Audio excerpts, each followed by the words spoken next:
Face with a smile. Radio Sapientia. Ooh, it's your voice, your choice. Yeah. Radio Sapientia makes you feel it. It's all about you. Yeah. It's all about you. Oh, it's all about you. All about you. It's all about you. It's all about you, your voice and your choice. It's all about you, Radio Sapientia. It's all about you, all about.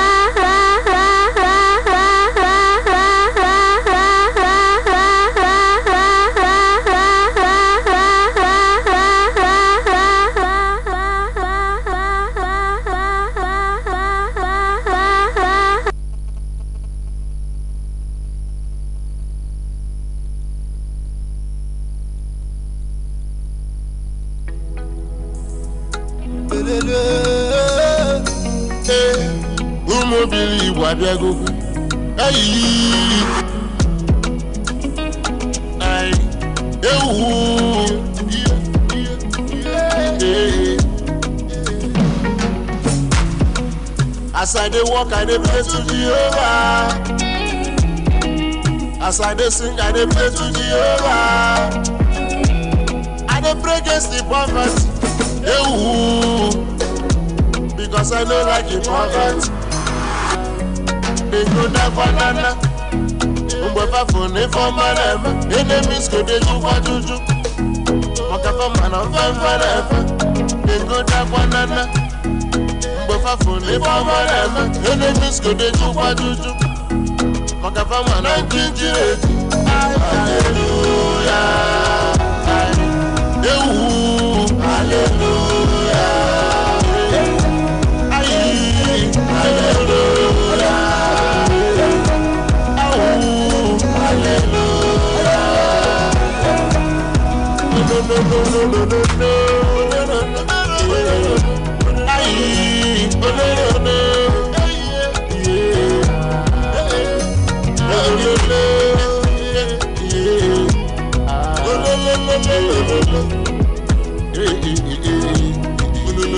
Plenty talk, no dey full basket.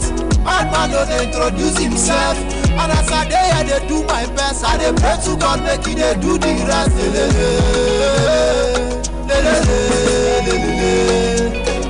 It's Victor Eddie, na. I know you know easy, so my guy I dey pray make God love me. I fit drink anything as long as say no be poverty. Love my child, love my child. I dey pray against the poverty, cause I hate the poverty. Oh, what the lama wanja. Hey, brother, reject the poverty. Reject the poverty. Sister, reject the poverty. Reject the poverty. As your papa get to 190, you go drive him for 50. Oh, no, I can't. They go down banana.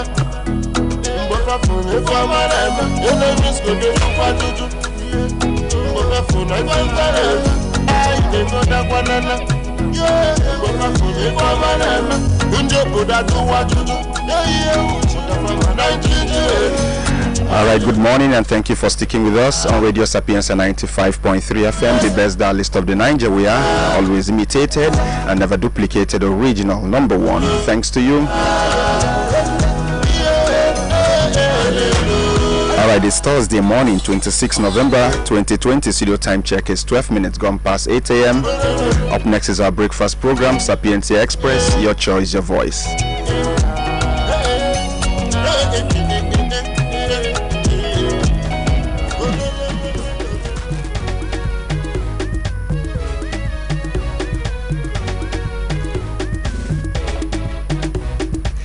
All right, that's Sapientia Express. I'm DJ Joman, and of course, this morning on Sapientia Express, I'm here with Auntie Lillian. Yeah, somebody said I should stop calling you Auntie Lillian. I should be calling you Lillian. I don't know whether I should start doing that. But then, okay, I'll go and ask them and then come back and tell you what they said. All right, I think I'll do that. Good morning, Auntie Lillian, at least for the last time. Jim, I can go to Tom and then I got into Tom and kind of learn a Sapientia Express none.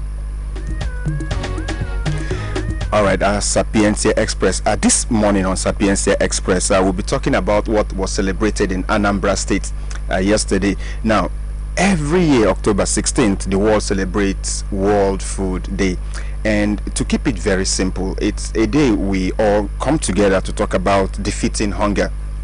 And how can we defeat hunger without talking about agriculture?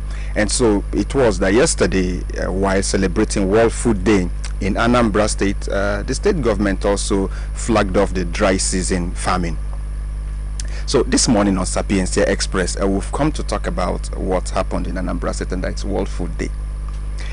Now, the reality we all face, Auntie Lilia might know this reality more than me, because I don't know the last time she bought an ekete of onions.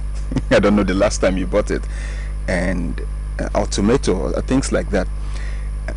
Let's talk about how easy it is for us to go to the market and buy food for ourselves. You know, how cheap is it?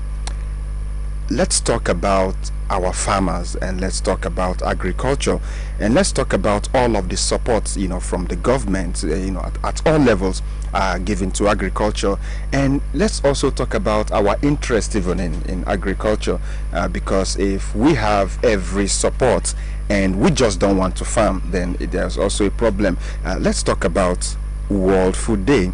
And while talking about it, let's talk about how it affects all of us. Are we even having enough food to eat? You know, is there enough food for us to eat? And when we say enough food, we're not talking about stealing, of course. We are talking about the money we have in our pockets when we go to the market.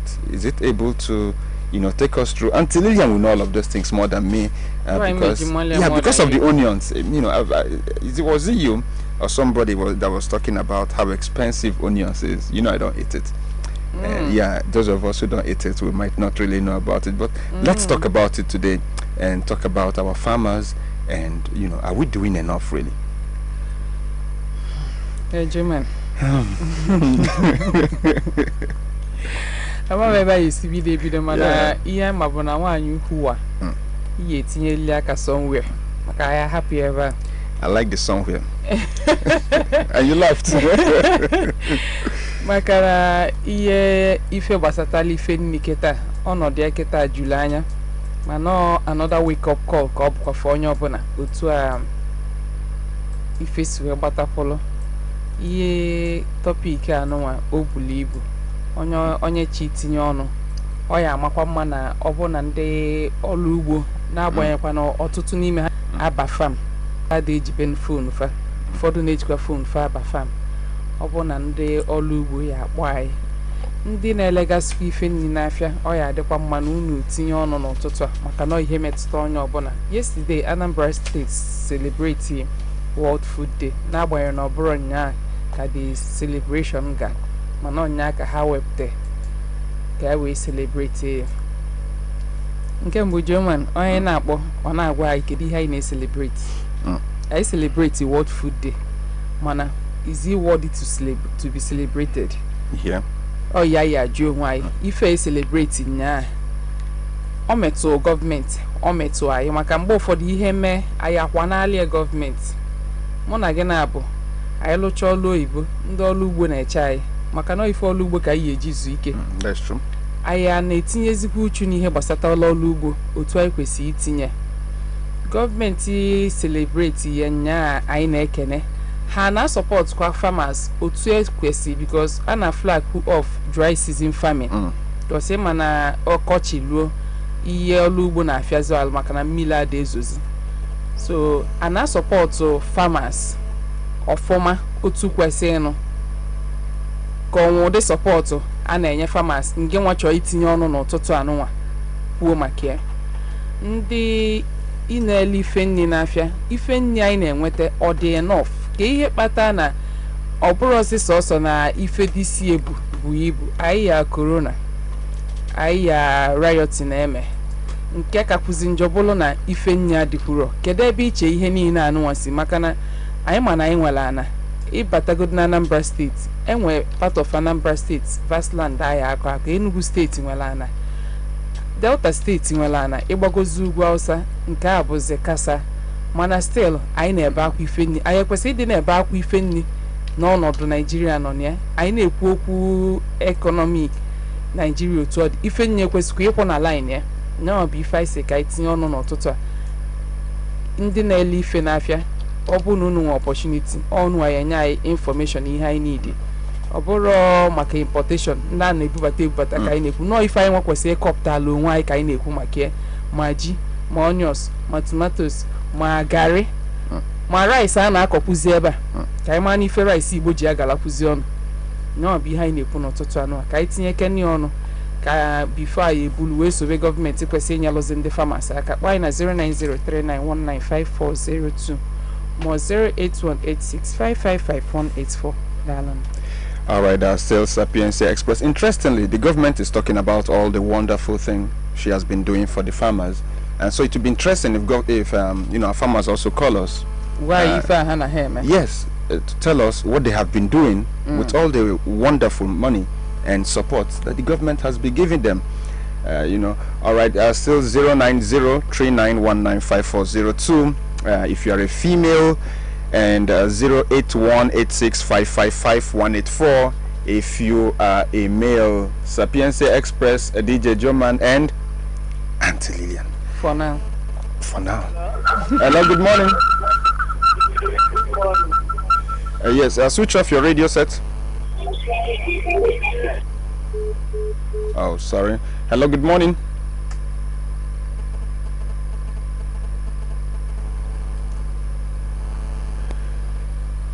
Hello, good morning.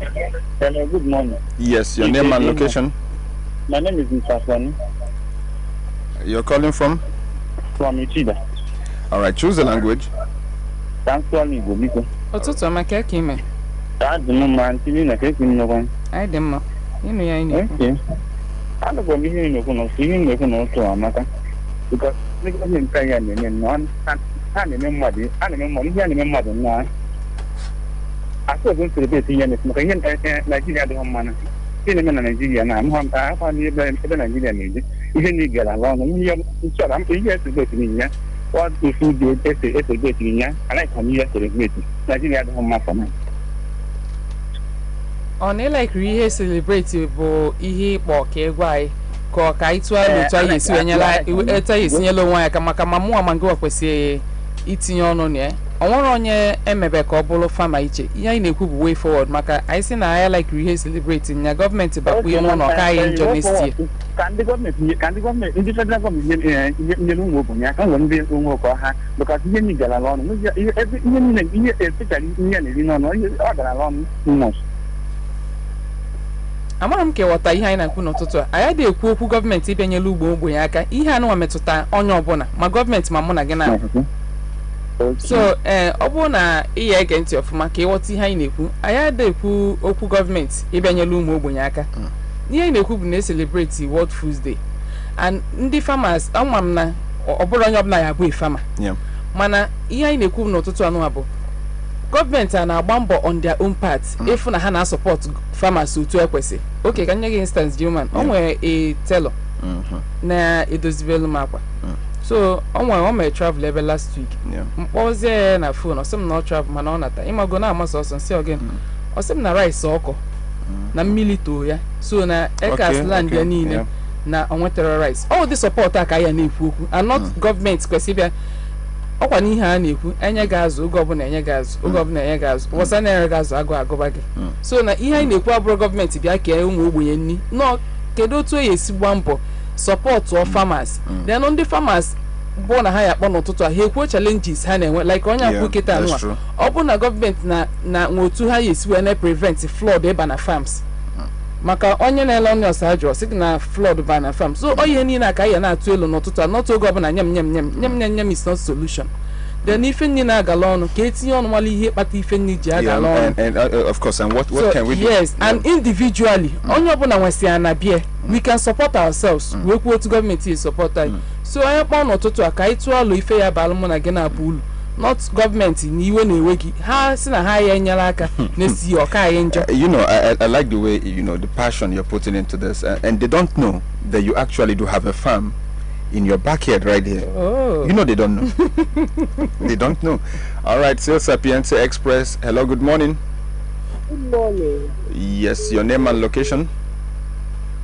Q. And you're calling from? Calling from Onitsha here. All right, choose the language. Igbo. Nkiri ụtụtụ ọma ka eke ime. Ụtụtụ ọma yiri a ka eke ime. Adị m mma ngụ akwan. Adị mma. Ife na-akọ ọtụkwanụ ife n'ịgala ọnụ a bụ transportation. Ịghọtago? Because ndị a na-ebupụta ife nri from ime obodo na-etiti ọrịa. A na-etinye ife ego na ya. Ọ bụrụ uche aka fa na fa chọrọ itinye ego mana fapụtụ ụgwọ moto aba na-abụ fabatazia ọnwaghị fa ga-elekọta fa amanye ego na ya. Ịghọtago? Na ọ bụrụ na transportation na a ga-eme something about transportation or business you find out na ndị a na-ele ife ndị ama na-etinye ebe ego na because fa na-akị ya akọ ego nke. You understand my point? Aghọta m ihe. Yeah, I think no transportation can get never here. Oh, sorry, we lost that call. All right, still Sapientia Express. Hello, good morning.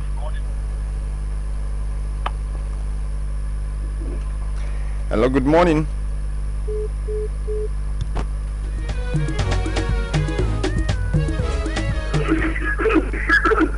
Hello, good morning. Good morning. Yes, please switch off your radio set. I have a question to say. All right, your name and location? My name is Augustine. I'm calling from Nampo. All right, choose the language, Augustine. Let me speak Igbo. Augustine, ụtụtụ ọma ka eke ime. Uche wakara nkụ. Ụmụ ọkwanye. Anyị dị mma. Ihe nche ntinye n'ihe a bụ ụmụ okwu nna m na-agwa m oge m dị obere. Okwu a bụ na nna m na-agwa m na ihe onye nzuzu mere onwe ya ka ihe emetụla ọrụ ọ ga-atụ na mmadụ mere. Ihe onye nzuzu ji aka eme onwe ya karịa ihe ọ bụla ọ ga-atụ na mmadụ mere ya. Problem anyị nwere esi ekele nwaanyị dị program. Ihe niile anyị buru gọọmenti bụ gọọmenti everything.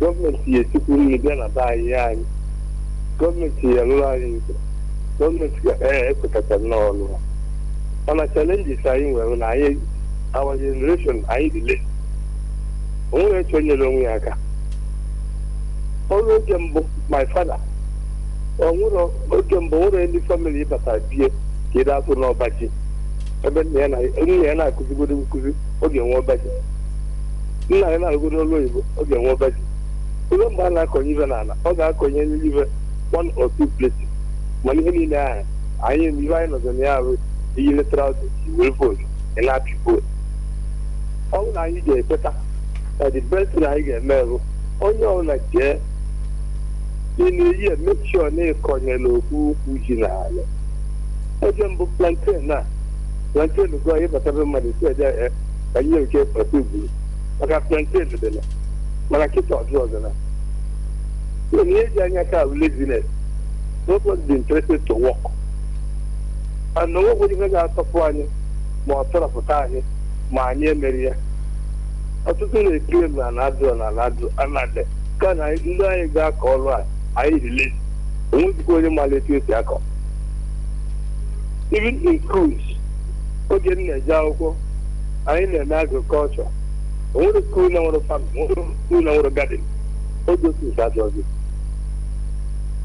so onye na-ekwu na ibe anyị na-aya ibe anyị metara onwe anyị business ji anyị aka ọ bụ eziokwu na anyị ga na-ebule emu gọọmenti ibule emu weba kama na anyị na-enwe anyị aka papa iva echekwuru gọọmenti echekwupa iva na-akọ ọrụ ugbo ji akọcha ya asi ebe natụwakwa tak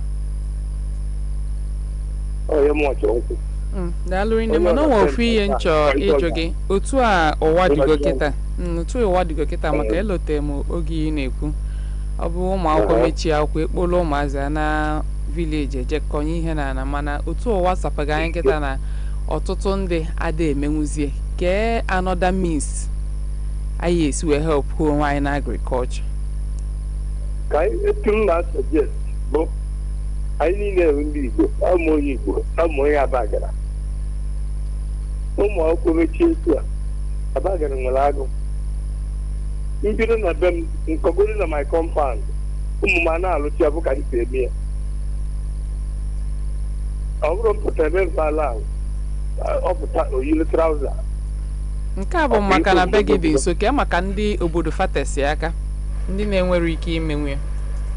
So for the telaka we boy another so for example I'm money abagan but to be believe no mo get Nigeria call nam kwere. E je nyola na call nam kwere. Ano na go na agum anu abaka na abu. But anu me jen kwere you nkonyi na ani. So no mo na harvest abu e je me na harvest abu.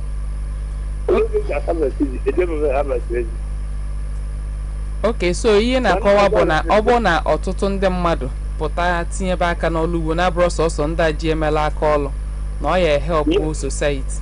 Everybody tinye aka n'ọlụ ugbo before even for na alụ ije tinye ije nwere a place ịkọji. Ije nwere a place ịkọji before. What I learned. Only coding, you put here. Don't work very kind of buying, the buying a lady, the low 1 year and then a mouth will got to go back to Papa go with it. To draw from a way with a cocoa. Or some more got there, or some year will live more to join your doctor. That would be there or money again. Yes, I can make fees 980. Yeah, I need him, but over there in the religion. It is supposed to be a call. How many of us will be a Johnny call? Yeah. You can have to go to go up with a year or call. I'm not sorry. Hey, all right. All right, thank you very much. You know, when he got to Iriji, you know, many of us will remember, many of us remembered something. All right, that's the Sapientia Express. I know you also remember. When he talked about going to eat the yam, you did not farm. All right. You want me to remind you on there? All right, Sapientia Express. Hello, good morning. Good morning. Yes, your name and location? Yeah, I'm fine. And you? Okay, my name is Rita. I'm number 6 on Azong Street. All right, choose the language. Yeah. Yeah, choose the language. Igbo language. Otutu ama. Otutu ama nnem. Keke ime. Adịm mma ngwa kwan. Adịmma. Ihe chi ikwu gbasara ihe na-ekwu bụ agriculture amaka. Ọ ihe ngụ na mahadum nke dị na Nsụka. Abịa na ịkọji nwanne anyị nwoke na-ekwu nke kwupụ kịta. O nwere ka esi aka oji akụziri anyị na UNN. Ịbịa igwe unu ihe dị ka ebe omelichida 1 feet. Just go on cause EAC na kike gi ha. Do you understand me? Ebe dị ka ebe 10. If you were new ọkụkọ, all this organic manure, you know, new ọkụkọ that's nke a na-apụta. When you see na the place, well, aja the okay, like aja all those loamy soil or aja the greenish in color. Now, nke a na-emepụta nri. Do you understand me? Me say that isi ọkụkọ, tinye na that tonu. Welu ji na akọt na akọt. That's GD yeah 1. All those one apụta ebe ndị 200 naira or 250. I will let in at that tone. It can see about 10. You making it good chair, you know, sawdust will let go chair, what you see, it was the akwụkwọ obvious mobile. Ihe nke farm products, you will let my doing. Okay, we go jam in them, eh? Okay, it's not game melichenwe. Makana ji you are message go ya Ghana na, gbasa na, donye ahụ na. She blames the government as well. See, go do all of that bamboo go do no way. Oh, I need when no monkey go. Try your phone on way. I think it's sure I can like you family again. Open those room year to year. Just for follow belly gold national. Man, I was already interested. I'm going by school. Oh, woman, let's not see how beautiful you are. You're reading agriculture. I said, yes, that's what I like. You understand me? So agriculture and marker. Let's talk about the annual. This will be in a territorial referral. Now we'll go and a my dear uncle is here. As the year to your man called begging. You understand? It's a new method they will put up. That and no go this draining method. You were too good. In a Brazilian now, open in a Brazilian and not Paziana. Money is senior organic manure on so cocoa. Do you understand me? You need to in a cocoa here.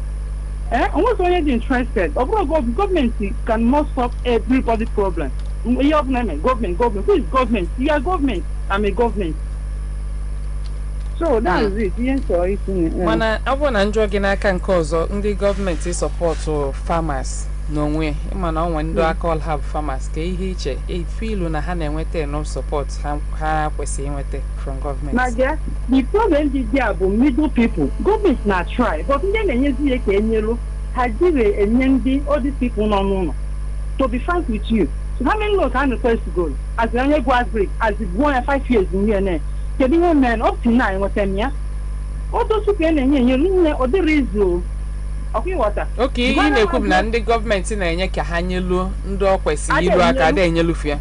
Ade and Yelu. So, okay, suggestion in a Yaketano.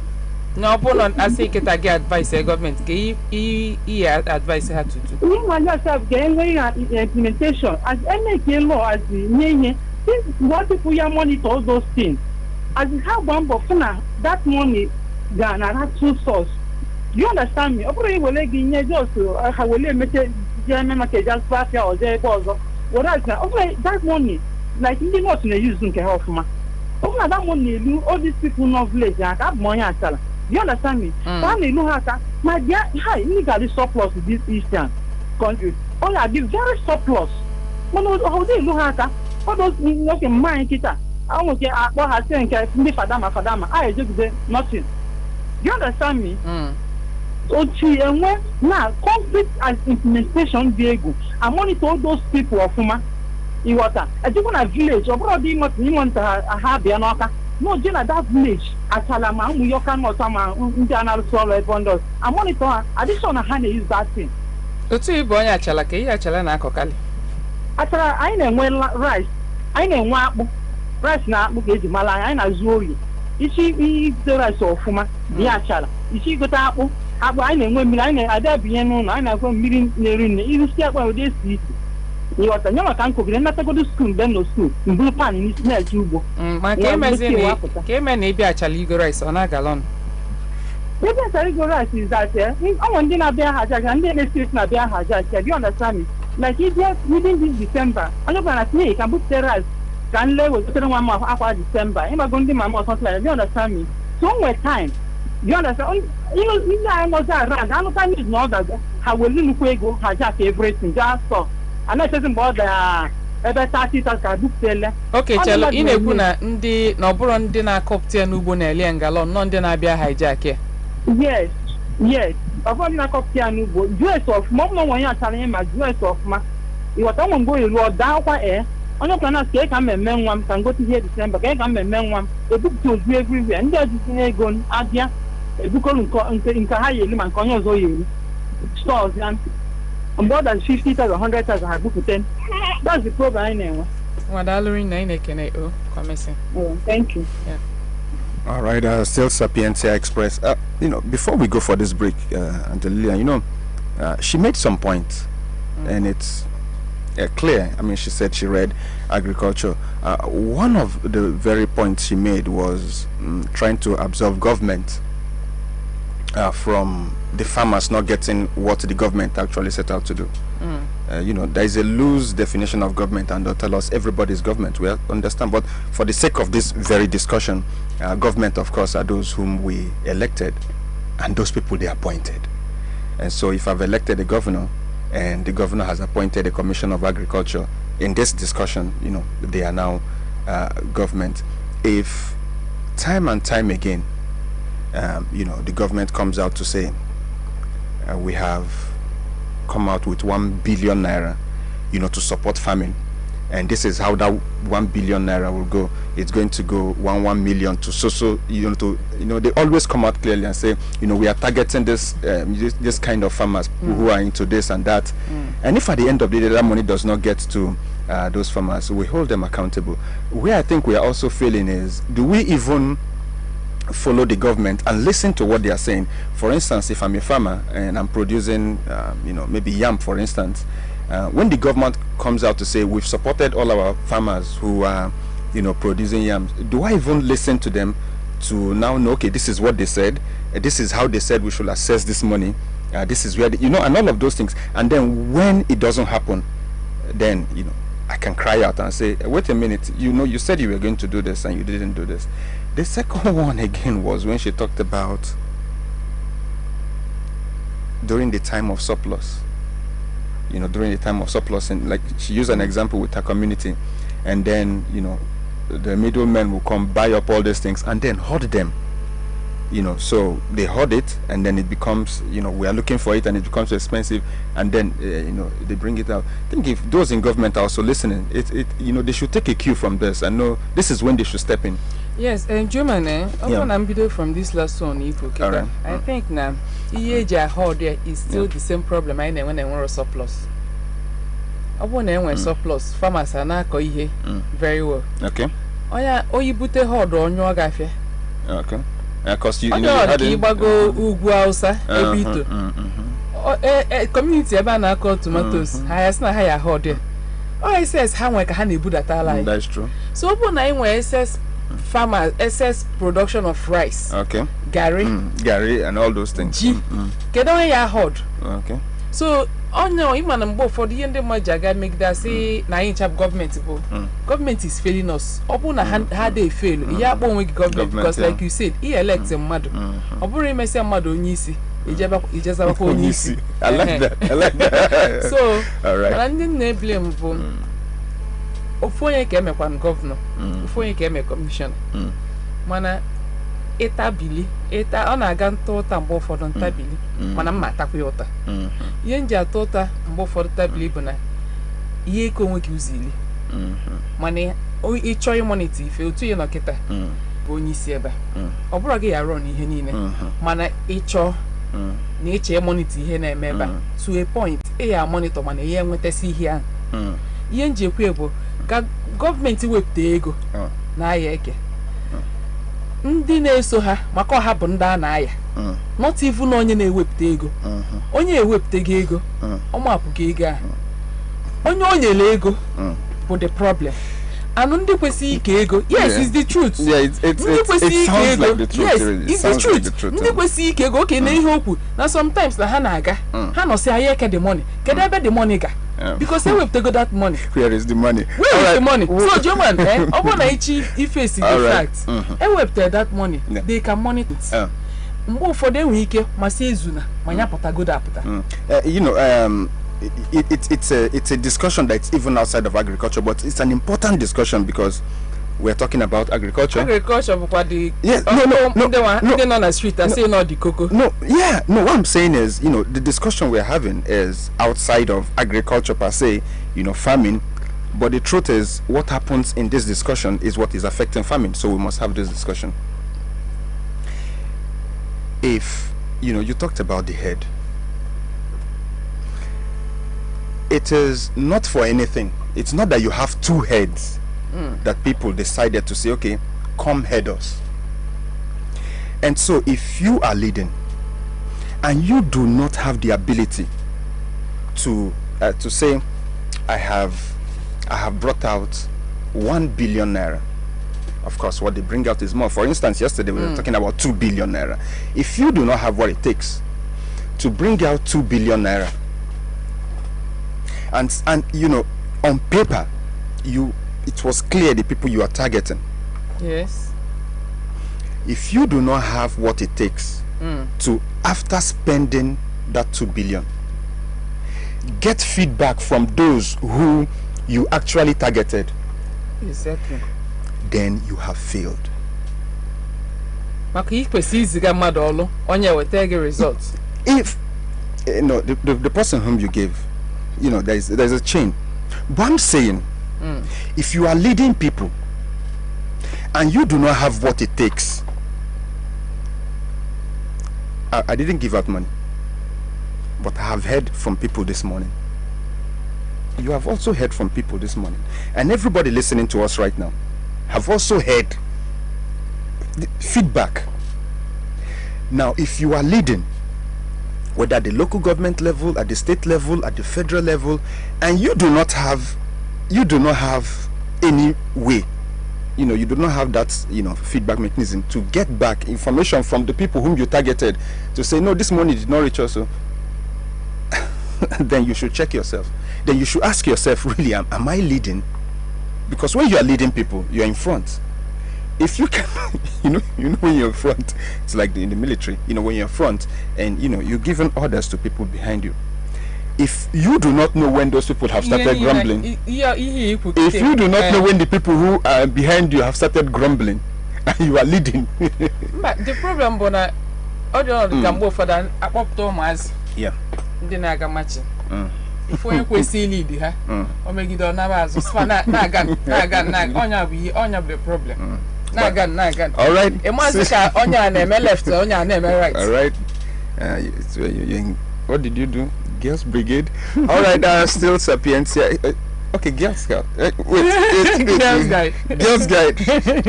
Oh, it's been a long time. All right. Still Sapientia Express, DJ Joman, and Auntie Lillian. I will go for this break. Of course, it's still World Food Day, which was celebrated. Of course, October 16th, right? But then in Anambra State, what? Yesterday was really mapped out to celebrate it, and then we flagged off dry season farming.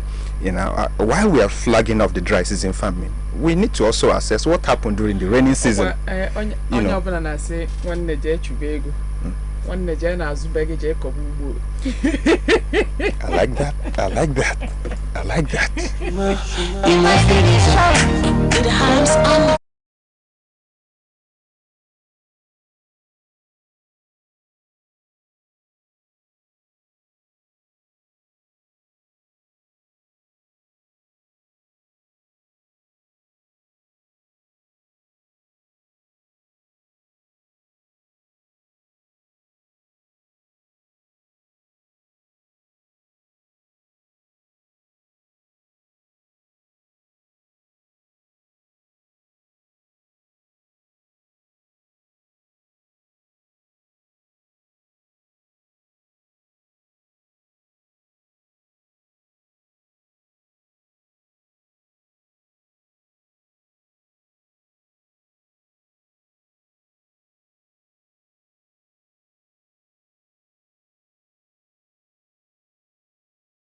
All right, lovely song right there. Tubaba, Timidakolo, Waje, Sheun Kuti, Brookstone, and of course Banky W. It's a lovely song called Talk and Do, and it's a song that reminds us that it doesn't matter how much we talk, if we do not start acting, nothing will change. I think that's the best kind of song to listen to when we're having discussions like this on Sapientia Express. All right, second half of the program, I'm DJ Joman, and of course I'm hanging out with Auntie Lillian Sandezwa. Joman, dalo. Ansharu alafiapo. I need to welcome you back before I tell them what we are discussing. Isn't that how it's supposed to be? Amakin sharu alafiapo. Ankin se mundao daga hutu yanzu. Nage. Mundao daga hutu, munje hutu yanzu mundao. Kin sharu alafia? Yeah, Hawaii. Yeah, Hawaii. Hawaii manya konyega wazianya. You and Dalu Nendega. All right. And number 2 na Banky no give Sapientia Express none. All right, Sapientia Express. Of course, today we are talking about yesterday the Anambra State government celebrated World Food Day, and it was also an opportunity for the state government to talk about flagging off dry season farming. And so we are here as people who live here and who eat here. World Food Day, the whole essence of World Food Day is to fight hunger, and to also, remind all of us that conscious steps must be taken to ensure that we have food security. We don't die of hunger. But then we need to have this discussion that we are having, because it doesn't matter where you go to buy your foodstuffs. The first question you even have to ask yourself: these things we consume, are they produced here? Are they farmed here? Because so many people talk about, I don't know if it's true, but people talk about the tomato you consume, is it produced here? We're talking about World Food Day. That's food. The onions we consume, is it produced here? The yam we consume, is it produced here? Cocoa, just go on and on. Beans, rice, what do you eat actually, Gary? All of those things, are we food sufficient? Our farmers getting all of the support they need to ensure they can produce all of those things and feed us, make food cheaper. Somebody even told me that all of the chicken, I don't know if it's true, so it said that all of the chicken you guys buy in the market come from outside the state. I don't know, I don't have that information, so it's left for people who call in to tell us. I don't know. If it's true, then it's very scary. I do know that you bring Efi meat, because all these things are part of food. Because when we say food, we shouldn't limit food to rice. That is not the only thing we eat. They also say the cows, the meat you also eat, where it comes from. You know where it comes from. And is it so impossible for us to get to that point where we at least feed ourselves before we talk about exporting food to anybody? First of all, is it possible? Now, if we've not gotten there, what are the challenges? What do we have to say? Is the government supporting farmers enough? Are we serious with farming enough? Because it doesn't matter the kind of support system you put out there, if we are not ready to exploit them and take advantage of them, then it's going to be blagadasha, as some people will say. So let's really talk about World Food Day. Let's talk about our food security. What needs to be done to ensure that Auntie Lillian can just go to the market and dash me? It's coming to Christmas, and it wouldn't be bad if you can give me an indicator of onions. But I'll be shocked. Yeah. I know people I will give now. Is it your problem? Can I get it's again what onions? What onions teacher? My bolo colonials get you onions. So then I meet you 1,000, you make it to 200. Can that's where I want. Oh, is that what you do? No, okay. You just told me the trick. Is that what you do? Maybe when you want to cook Indomie, you don't get Hey, all right. Be careful. Well, we how do you call our second caller be here na the first half? Okay. A man not one. We could make a boy again campaign. We chete na otu Christmas in Elu. Yeah. Iyo sokwa then my grandfather mba ye sokwu nu bule ewu enata. Ifu nke de na oba ewu. Yeah. O ya akpopta because say o nwele ewu. nke mbaji onwe mbaji oge akpụlu ha nwere gari nwekwuo ite ha ji akọnye akpụ no matter how small nkwụ ha nwe ha ya asụ akwụ ha ya agba mmanụ wee na mana anyị na-ekwu ihe niile na-echeki ndị mmadụ nche ịma ha si ọ nọ n'ụlọ n'ọlụ onye nọ n'ezi That's true.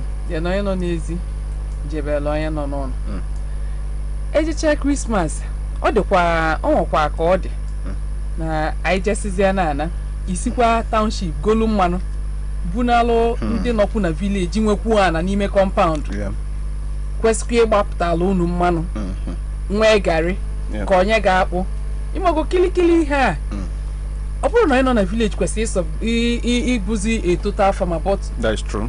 the little anyị nwere ike ime anyị na-neglect kụzi ha ncha niile iwe na-anata fe nọ n'ụlọ ka ọ sị gị ọnụ na-eburu mmanụ wee nata so onye maka njiwe sị na anyị kpọọ gọọmenti n'ọnụ na anyị akpọkwa onwe anyị n'ọnụ n'ọtụtụ a ọ bụ na ụfọdụ n'ime anyị nwee ike backyard fa balụbulu ya na-akọ flawa ya gị gbasa mmiri na ụtụ anwụcha ya obendi ya isi just like you did behind us. You know, so some people might think I'm joking. They might think I'm joking. Yeah, otu anyị so celebrate yesterday dịka Joman si ekwu all a fight hunger ka eji ewepụta that celebration World Food Day mana ndị gọọmenti nyegasịrị ego nya bụ ndị ama na aka ọlụfa bụ ọlụ ugbo so ofu onye n'ime ha akpọgokwuo otu o si aga n'aka anyị ma na ọ nwe ebe gọọmenti esi wee nyelụ anyị aka then ihe anyị na-ekwu bụ anyị nwa n'onwe anyị kwa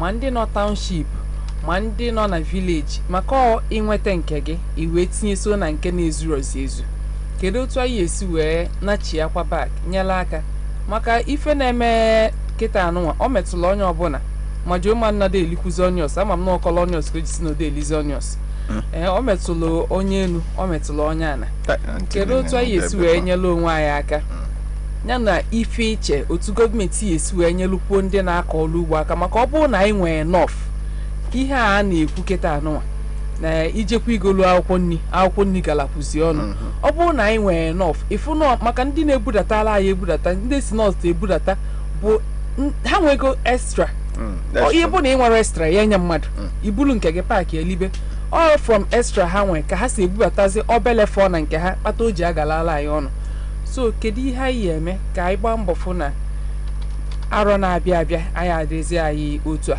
anyị na-aya ife anyị nọ n'ime nke bụkwa na-agụ bụ nke ka njọ nyaọ bụ ihe anyị na-ekwu n'ụtụtụ anọ kpọọ anyị na 09039195402 maka ụmụ nwaanyị ụmụ nwoke akpọọ na 08186555184. All right. Hello, good morning. Hello. Yes, good morning.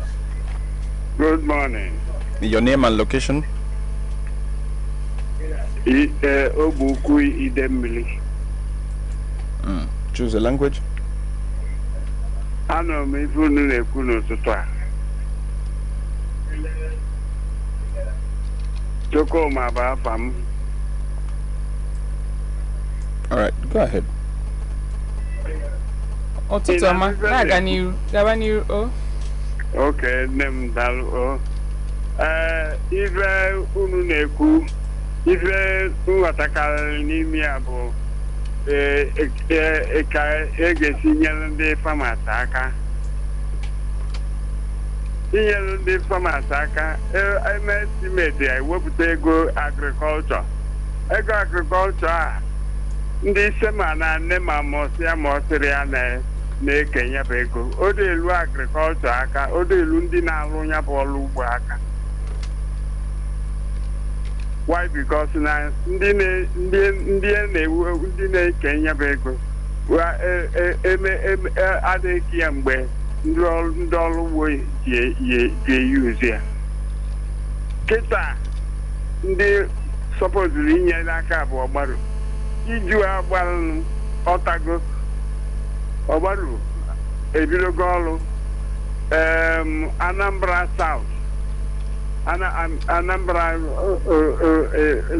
North na South ebidogo ọrụ ndị Anam nta ebidosigo ọrụ kịta ka e ga-eji nyerefe aka fe nwee ego fire wee rụọ ọrụ mana amara na ga-enyefe ife ọrụ ọ ndị kwara anyị alụpụta anya bụ ego alụpụta anya bụ nni na Anambra ka m na-akpọrọ ife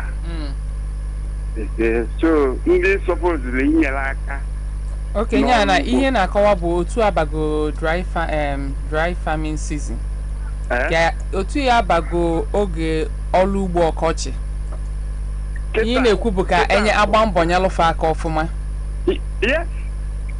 ka enyelụfe aka o nwere ekwurekwu mbụ ife a na-ewepụta ka enye ndị ọrụ ugbo ọ dị-elufe aka a ga-anọgide kpagido nkata ka e ga-esi ike ya ma emekata ọfụ ofufe abịa n'ebe dị etu a elu n'ebe a edela afa delu nọmba ome elufe aka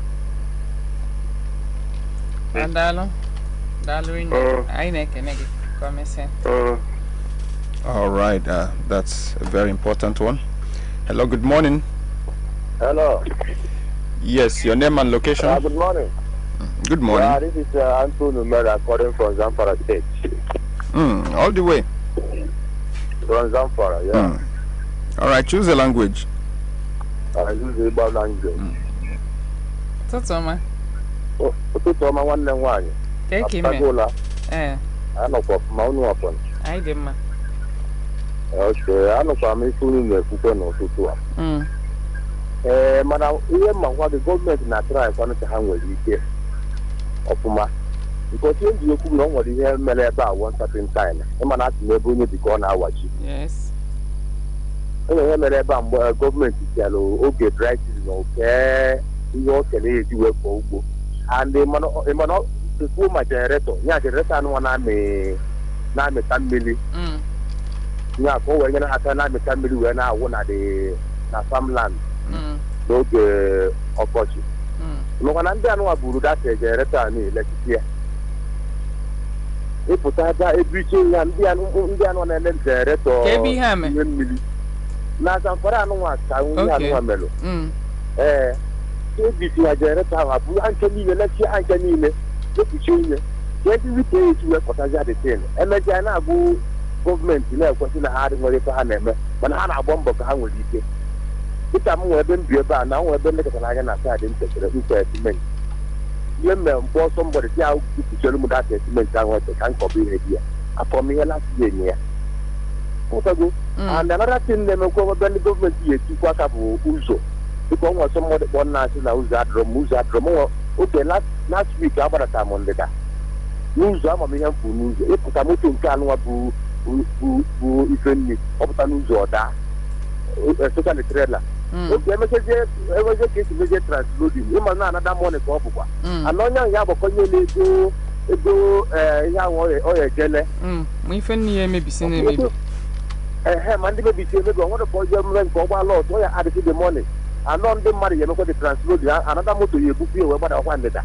anyị na-agara na apụtụ ka ebusi tomato na-aga ma ọsịa ma ọsịrị ya and another thing na-emekwa ebe a na-emekwa anyị nwa bụ dịka ọnwa mgbe ya bụ ndị nwere ego ha je bolu bins bolu ụmụ onye niile na paakị ya ọkwa kwantiti paakị ya dị nne nnọọ deten bazie ọnwezi mgbe ọ ya adịghị skat abụpụtezi enye tigozie ya ego na-apụ okwu akpa na-etiti ebe more than 5,000 10,000 na ya dịka last year ndị niile paakị ya ha nchere na ọnyụ ha abịa so ihe mmụọ na-ekwu bụ na sometimes ihe na-emekwa anyị ndị niile paakị elastik ka eme o ji nyụọ afịa ife o ji wee nyụọ ha aka mana dete na agarala ọnụ a na-eme expect na o yi etinye ego denotiziri ego ha nche niile gba lọt ụzọ nwanne nke mụ na ha masịrị ma nọ ha pụta na-asị m na ahụ ego na ha go this one na ego na ha leziri na ha gba lọt nke dọrata na ili igen gwakwa m ili igen n'ọtụtụ ịgba lọt ka ị ga-agwa aja na ịgba lọt ya ndị ya si m n'akụkụ pụọ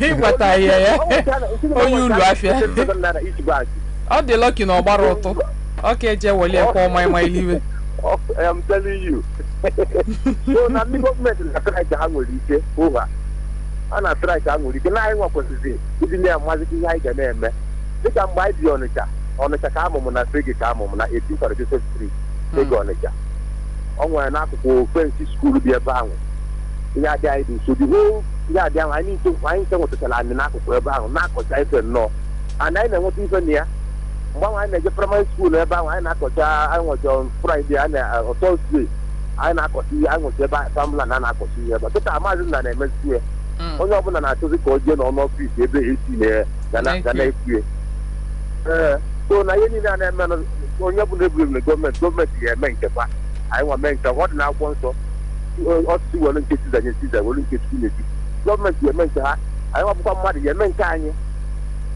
onye nsogbu ukwu so onye ọbụla jekwa n'ọrụ onye jee vileji ya na-akọ ihe nna afụ ụlọ laịfụ nọ nke na-ajụ oji onwe mmatara mmadụ this morning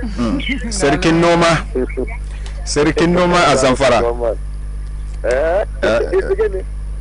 ga wannan ai baka ji Hausa har yanzu saboda ina ji mana to nike kiran ka sarkin noma a Zamfara ne sarkin noma wala ina da wani hilin da zan je ni next year by grace of God me zaka yi a wurin zan sa tinta saboda akwai ruwa wurin sosai lokacin ruwa na samu ruwa to kasan yanzu abinda muke kukan shi shine albasa ka samu albasa wala kai ko nan ma albasa yayi kana fa kai ya zai wannan magana yanzu jewa kai wallahi albasa yayi to dan kashi na dubu da yanzu ba za ki shi ba cikin tukunya to me zan ce ka dai bar Aunty Lilian tana yi cacan baki yau to sai an jima kenan to yayi should I summarize for you ke yan choye jige bu ke pata na unu sugidera gembo kai onye mgbago kwugidere okwu okwuru kai mana okwuru gembo kai onye ndida kwuru nah, give me. All right, same thing. All right, Sapientia Express. Hello, good morning. Hello. Yeah, good morning. Good morning, sir. Your name and location? I'm Victoria. I'm calling from Masaba. All right, choose the language. I choose Igbo. Victoria, what's your name? Adema, tell you good morning. You know your name. I'm a millionaire. Kuna makakwa n'otu a ebe mụ agbado okwu bụ ọ dị mma na onye ọbụla ya na alụ ka ike era ndị nwe backyard ya na alụ but ndị bụ na their main occupation bụ ọrụ ugbo gọọmenti kwesịrị iji na-enyelu ha aka ọ bụ ndị na-asị na gọọmenti na-atrai saịdị anyị gọọmenti adịghị atrai kwa saịdị mpamụra Mwabo ya Anambra West, Oya Anam. So, this na government that try. Mba, away the ana afuta mpamo, away the ana afuta from government. More how abunde na aluputa ya bo like kita. Obgodu chemical can the government yenye ha. Because now ha need the chemical ibabuta ofia before ha kabia ya ako. Obgodu chemical can the government ya support her with. It's fair because how all Lubo their main occupation, how they are lost on Kahayeli, and Alumankaya Bufuten and the Madigo. So, how needed it? Hello? You imagine Alumobele, or Bele, Ubonkona, backyard, motor, or no, and see the lands in Welconke. One man after, Sina government, Nayako, Sam Pigeon pose, sir. Well, from the man against for government. Oh, we come on, there's something about a little marker. So, government was to make it sure. Nambia, Hane, name with Galia. Several times, this side I did the Shestiafa or Mr. Way Haga, Fafa, Adam show nowhere. Oh, the end, Chalafa and you, Eden, but or dear Luha. And so, government was say bamboo. Okay, ma nuche nke gị kịta ke ihe iche otu a esi eme ebe ọ bụ na side nke unu ha nwere union maka ọ gosi na ha na-akwụkọ ọnụ wee je Go to ichekita suggestion inwe ike inye ka ihe a na-ewepụta na-elu onye aka ewu. Anyị na-ekene gị na suggestion gị daalụ ine. All right. Hello, good morning. Hello, good morning. Yes, good morning. Your name and location?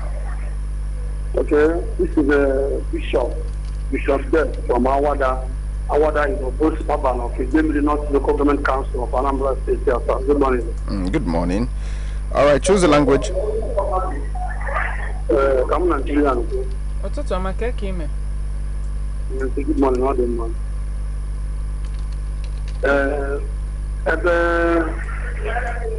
Our very good development. The state government embark on 1 2 days. You know, the man I will have 1,000 I may. Manas and Bosoji Tetola. Yes. MLA Chaka. Reference to Kuleme, so let's make them more. It's a very good development. Our three so good for us now. Now, from Southness in our farmers, they make MF empower. You know, no matter how this will handle them, it's a very good development. So, it doesn't go people who go say, Nai, so one and weapon government in a bomb, no, Ayamua, Kanye, Oyano, and a village. I would have the task and I come before we see I come to the village or was 25 more to education. So, and there's one of my dad who one difference in the bill from the state government. There is the issue of who I meant between the rest of India and our that every community, everybody in the state, we keep the kids from those who are at the court or I don't know, all the someone using it. So, government should at least under such things. Can we hear that these are the people and these are the farmers and at least let me understand about these farmers direct father then a book dealer within a farm and look at the consumers so that they will see now in the manner in the consumer carry the moon and what they will carry for the moon and what they will and then I'll look at the moon and will go the government are how to call those things, one can get where who go forward because now somebody kuna, they don't go kuna, even a befa right. But I'm right now, on a befa. Now this is cheap in the because everyone right and what cost you get money see other states, the police right here, not their community. They are only going to consider right here, the rest are right in their own community. On a very what of them know, all them know states and the right here. If you trailers not right here in a bakery. Which was big as can ever manage. Man, after I know the picture of price, start and look at the picture of price and buy it, about 5,000 naira. Now, Bakari Kidia, money for those states, more other states, and then it's 3,000. Because now people in the house after the right are go to that place. We have to go to here, it's scarce, and the matter is not scarce on like alone. So, government should look into all these things. How to situate the Indian Army. The solution now, all you have to test now the survival of a human race. Now, there's no case in the when protection on what I say on Emia, more like a one alone if you go see it. Man, if you can embark on it, no matter how it's so, would regard an amendment or the okay. So, I'm going to go to YouTube, let me encourage. Then, what that you go necessary things like it in Emia, a fertilizer, like a tractor, like other things. Somebody focus on agriculture. Hopefully, now UNL. Okay, person now something to give out. But then we can manage the person empower. Everyone when you came on a village, we came and also to them. Open them the person empower. Well. The only way that what upon the other, then what you go to school. So that go school. Oh, we kill only because of not school. Money for school. Oh, we keep what upon the rank was out from kind of around her. Then they should have now people know it's not going to wear a reasonable production. So, as the government is speaking and can't handle the network, I just speak it. Thank you so much. Now, Lorena, we'll feel change before Epova. Otua is where Kawana, Otua is where men can see, and I didn't match me also. Say, invite, say, all the sector so they involve. No change because we go and yes in that Biaketa no, but how one now all representatives here was the communities. Each and any gonaka, demma. ka gọọmenti igo materials niile need mapụ ndị ya ebuli ejebe na community otu isi wee kwu ma ọkpọ dị farmers onye bi obulu nke wee naba nke iche ka mma ka wee gba mbọ fụ na ihe ewepụtara ego a na ọlọlụ ihe ọbịala reaching the farmers on individual ga-acha gọọmenti alụ because na ịbịa ndị for instance na ịbịa n'obosi dịka ịchọta ndị na-akọ ugbo n'obosi ịma na ọ ga-afịa ezigbo alụ bọsị enwere somebody that represent farmers n'obosi ike ọtụtụ dị ya bụ ọ bụrụ na enwe ike nweta performance nọ n'obosi asị onye dị otu adụta ọ ndị dị otu adụta bịa m bụrụ ike unu ga-enye ndị farmers nọ n'obosi then anọkwa anyị platform na list asị obosi farmers na so and so team have given us for you olu na nka unu akwa media ka nọ holophone ka anyị na-akpọ ihe a onye zoro ezo ịma na ihe onye ọbụla na-eti mkpu na mgbe ụfọdụ enye ka enye n'ode elu aka ọ bụ na ị ga-ele skọla ntị kịta okwu na ndị nke ebunyere ebunye meshin ebunye na pọpụ mmiri na ndị nke abụlude jele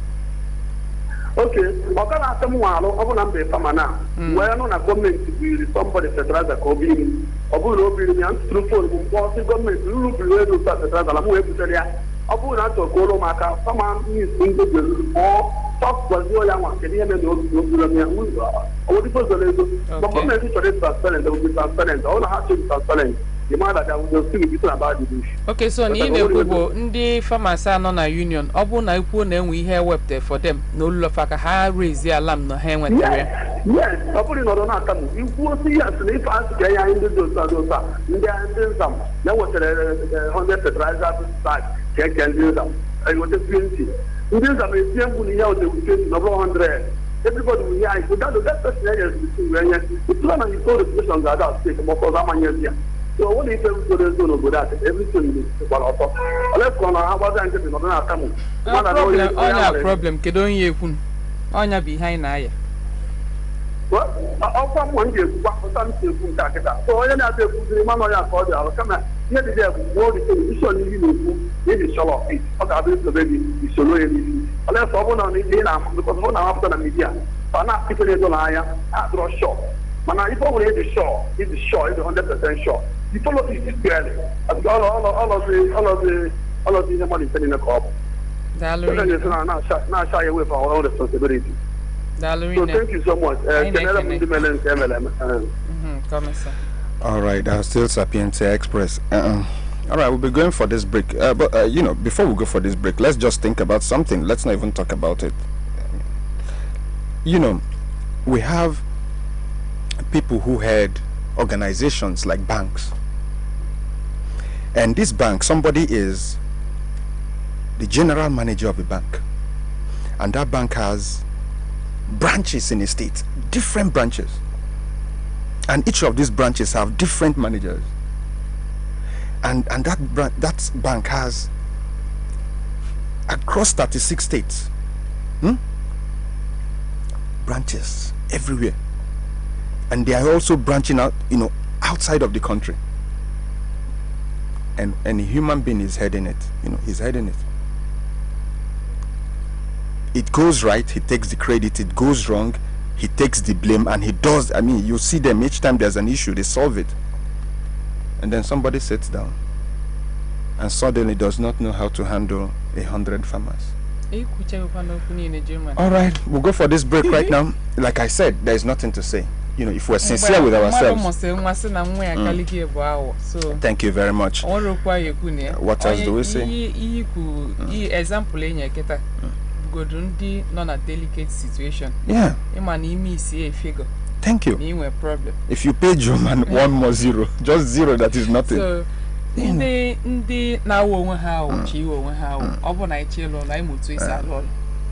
all right, still Sapientia. You know, there was something that happened, you know, after the NSAS protests. And then one new word came into our dictionary. It's called hoodlums. You know, hoodlums were those who were going to where they did not, you know, sow to reap, right? And so they were attacking, you know, police installations. They were, you know, breaking into warehouses. You know, they were even breaking into private warehouses. That's very wrong, you know. And so we call them hoodlums, and we call them touts, and we call them all of those names. Now, I'm just thinking, like somebody called him from Zamfara State, for instance, and he said the government provided things and the people they gave it to. So the people they gave it to are people working with government. So they are government. And these people sold all of these things. So if we called those people, hoodlums, what do we now call a government that brings out things and tells people, see, I'm giving you this thing, but that thing does not get to them, and then suddenly those people see those things being sold? What do we call good sellers? Yeah, good sellers. I like the fact that we have to look for another name in Nigeria to call them. All right, our still Sapientia Express will pay these bills. DJ German and Antillean will pay these bills, and we'll be right back. Good morning. Papa, I thank you.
it up, give me that, give me some temper. All right, just those who think Auntie Lillian can dance well. If you're watching us on live on Facebook, then you can see Auntie Lillian sure knows how to dance. All right, I mean, we can't always farm, so some of us will have to dance. All right, Auntie Lillian, what do we say at this point? Imani high bad use na Kembo. Oh, yeah, maskene no uze to ka anyị na-ele anya n'ụtụtụ nke mbụ bụ gọọmenti nyela aka gbaa mbọ oke ha nwere ike na-agbanyere na ụdị ya mee na Zamfara ebupụta ife ụfọdụ ele maka ama m na ọnwụkwa ụfọdụ ya ebupụta na ya elu ndị mmadụ aka ha gbaa mbọ fụ na okwu onye ikpeazụ abụrụ okwu da mmiri dịka ime ndị farmers invite ndị afọ ọ bụ ha nwa ọ bụrụ sọ isend ndị representatives ndị representative na-abịa ha kpọrọ ụfọdụ n'ime fa wee bịa maka mgbe ụfọdụ inwe ike zie mmadụ ihe ka ozi onye ziliwe n'isi ya onwekwa ebe ụfọdụ mmiri na-eji emebi ife dịka flood amalụ ka ihe agbachidebe maka ọha nche niile bụkwa na production eriro nne ka gọọmenti ụzọ dị mkpari nne maka ọnwa onye ya agụkwụ ọsị gị mara ego na iji ebutie n'ugbo wee pụta ebe anyị ele ebe ha nwere ike ka agba mbọ fụ na ha nyelụ farmers aka ndị na-ejekwalụ ndị farmers ozi mgbe ụfọdụ ezie ozi ha ya ekwupụta ma ọ kwụcha ihe eweta mgbe ụfọdụ ị na-ekili pikchọ ndị enyere ife na-ajụ ndị a bụ ndị njeozifa ka ndị njeozifa ezite ndị ji elufe ozi ya ọ bụrụ na onwe ihe ewepụta ka olu aka ma anọ ife mụ na gị na-abụghị eli ka agba mbọ fụ na enye ndị farmers ndị farmers na onwefa ọ bụkwanụ na ndị unu wepụta ka ha na-eji elu unu ozi enyezuru unu ife ma ọkwuo olisef na onwe ihe enya maka mgbe ụfọdụ enwe ike masị ekwu na ọ dịkwala unu iti mkpu na ozi ezi nakwa ọ na-enweta maka ọ bụrụ ịnọ n'ime ụlọ mee mụlụmụlụmụlụ anyị ma na ndị real farmers a nọ ime obodo ọ bụrụ m na gị na-abụ na township nya ọ bụrụ na ọ nwere ka ha si ege redio ma ọ na ọ nwee ndị ya ezighị ozi dịka ụfọdụ ya abaga ọrụ ugbo ka agwa ha na onwe ihe ji ha n'onu ha tie mkpude n'ebe mụ na gị na-abụ nọ ọtụtụ ndị jikwa backyard famelụ ka ihe a na-akpụ ya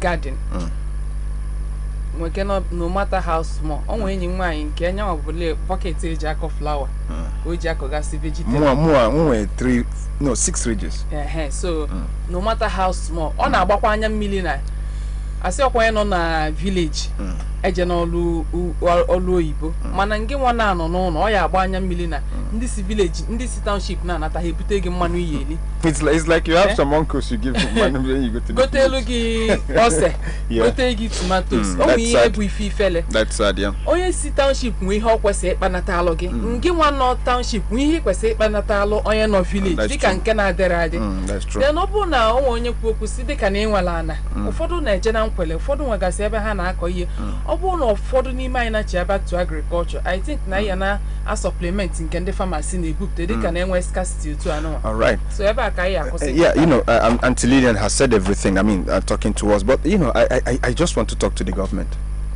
You know, I'll just give an example with when the president came in 2015, and he said security is a very serious problem, and he told the chief of army staff relocate and go to Borno State. I mean, you can't be in Abuja and there is a war, we are fighting a war in Borno State. It doesn't make sense. You know, I also think it doesn't make sense to flag off dry season farming in Oka. I don't think it makes sense. I'm not saying it doesn't make sense. I'm saying I don't think it makes sense. I think that when you want to flag off dry season farming, I think it should be flagged off in our farming communities. Yes. So that you have first-hand interaction, you know, with these people. I also don't think it makes sense to have a commissioner of agriculture who sits down in Oka. I don't know where he sits. I'm just saying, I'm just in case that is where he's sitting down. You know, we know where we farm. You can't come to Onitsha and then have an office and then tell me you are commissioner of agriculture. You understand? So our farming communities, yes. So you know, we just have to do the right things. we just have to do the right thing, because this is not the first year, this is not the second year, this is not the 10th year. Farmers have always complained this thing. So at this point, when it is still happening, then we shouldn't fold our arms and say we are not aware. All right, Sapientia Express will be here same time, same station tomorrow morning. Until then, I'm DJ German. Good morning.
Alright, thanks for being here on Radio Sapientia 95.3 FM. It's 2 minutes gone past 10 a.m. and here is the Sapientia news update read by Jude Joman. As stakeholders in the manufacturing sector, including the Manufacturers Association of Nigeria's Export Group and the Abuja Chamber of Commerce and Industry on Wednesday took a swipe at the federal government over prolonged closure of borders. And the Imo State branch of the Nigerian Medical Association has downed tools. The group announced the commencement of the strike on Wednesday in a statement signed by its chairman, Dr. Chidiebere Okwara. The Central Bank Governor, Godwin Emefiele, has said the Coalition Alliance Against COVID-19 will rehabilitate all the police stations that were damaged in the country as a result of wanton destruction and lootings that followed the recent EndSARS protests. The decision of Niger State government to slash the salaries of workers by 50% is causing ripples in the state, as the Nigerian Labour Congress in the state threatens a showdown with government. And finally, the federal government on Wednesday said it has reached out to the United Kingdom on the move by its parliament to impose sanctions on Nigeria and some of its officials over the alleged roles to suppress the shooting of the EndSARS protests. And that was the Sapientia news update. To join us at 12 noon and 6 p.m. for the major news bulletin. I'm Jude German. Stay on Sapientia. Up next is the Igbo news update.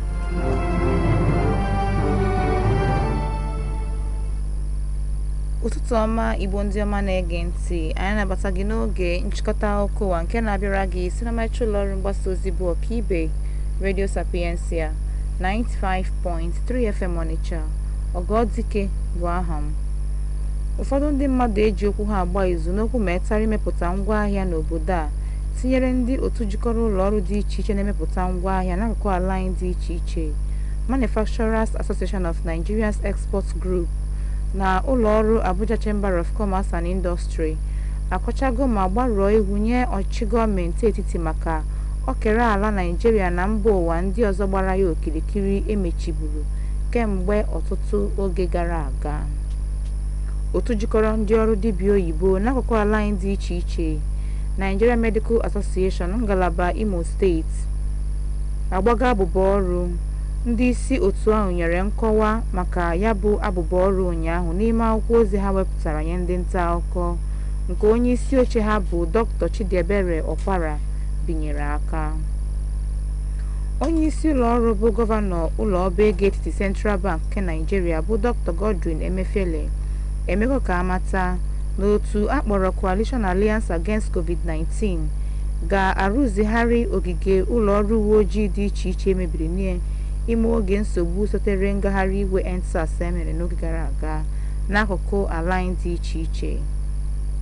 Otu jikọrọ ndị ọrụ n'akụkụ ala anyị dị iche iche, Nigeria Labour Congress NLC egosigo nnukwu mgbari ihu nye gọọmenti Niger steeti maka ego ụgwọ ọnwa ndị ọrụ steeti ahụ ha wepụrụ ọkara n'otu n'otu.